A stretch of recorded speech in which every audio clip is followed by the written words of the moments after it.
আমার মাথায় যখন ভূত চাপে তখন আমি একসাথে ২-৩টা জিনিস অর্ডার দিয়ে ফেলি। তো এইটা ছিল আমার আরেকটা হচ্ছে পছন্দের জিনিস। আমি অনেকদিন ধরেই এই ছোট্ট টেবিলগুলো খুঁজতেছিলাম। বিভিন্ন পেজে দেখছিলাম। তো মানে বিভিন্ন কারণে আর নেয়া হয় নাই। তো পরশুদিন হচ্ছে খুঁজতে এই পেজটা চোখের সামনে পড়লো এবং আমার কাছে প্রায় দামটা রিজনেবল লাগলো।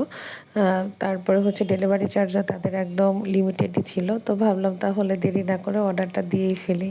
কারণ শখের জিনিস কম হোক বেশি হোক সেই জিনিসটা আসলে পূরণ করা উচিত। আর আমি সবসময় সেই সব শখগুলোই করি যেগুলো আমি পূরণ করতে পারবো বা আমার বাবা-মাও পূরণ করতে পারবে। সেটার লিমিটেশন দেখে আমি শখগুলো রাখি। তো আমি প্রোডাক্টটা পেয়েছিলাম কালকে। আমি গতকালই প্রোডাক্ট হাতে পেয়ে গেছি। ২ দিনের মধ্যে তারা ডেলিভারি দিয়ে গেছে। বাট আমার হচ্ছে একটু ব্যস্ততার কারণে আমি হচ্ছে আর কালকে রিভিউটা শেয়ার করতে পারি নাই।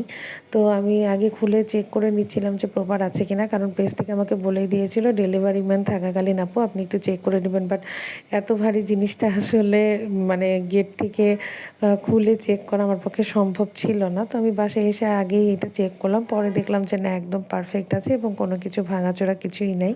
তো আমি ল্যাপটপ রেখেও হচ্ছে কালকে একটু গানও শুনতেছিলাম এবং আমার কাজ করতেও অনেক সুবিধা হচ্ছে। আমার যেহেতু ব্যাক পেইন, তো আমার এটাই অনেক সুবিধা হয়েছে যে আমার ঘাড় নিচু করে কাজ করতে হচ্ছে না। তো আমার সেকেন্ড শখের জিনিসও পূরণ হয়ে গেল। আর থ্যাঙ্কস দিব হচ্ছে পেজটাকে। আমি পেজটা হচ্ছে এখানে অ্যাড করে দিব। তো কারো লাগলে আপনারাও এই পেজ থেকে নিতে পারেন। এটা আমার কোনো পেইড প্রমোশন না। আমি নিয়ে আমার ভালো লেগেছে এবং তাদের হচ্ছে কাস্টমার রিভিউ ছিল অনেক। তো সেটা দেখে আমি আসলে অর্ডার করেছি। অনলাইনে আসলে ঠকার ভয়টা বেশি থাকে বলে অনেকে হচ্ছে এই জিনিসগুলো নিতে চায় না। তো আপনারা ভরসা করে নিতে পারেন, কারণ আমি হচ্ছে ডেলিভারিটাও অনেক ফাস্ট পেয়েছি এবং যেমনটা চেয়েছি ঠিক তেমনটাই পেয়েছি।